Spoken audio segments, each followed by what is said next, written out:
ஏழை, உலகத்தின் தேவைகள் செய்ய முடியாத மக்கள், அனுதின உணவு, உடை, இருக்க வீடு என்று இல்லாமல் இருக்கிறவர்கள், சிறு வயதிலோ இளம் வயதிலோ தாய் தந்தையை இழந்து ஏழையானவர்கள், தந்தை மனைவியை விட்டுவிட்டு வேறு பெண்ணுடன் போனதால் ஏழையானவர்கள், நன்றாக உள்ள குடும்பத்தில் திடீர் மரணம் ஏற்பட்டால் அந்த குடும்பம் ஏழையாகிவிடும்.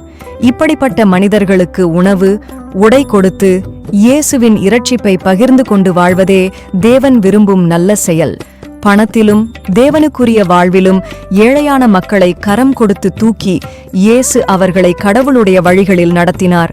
தான் காண்கிற எல்லா ஏழைகளை தேவனிடத்தில் செல்வந்தர்களாக மாற்றினார் இயேசு.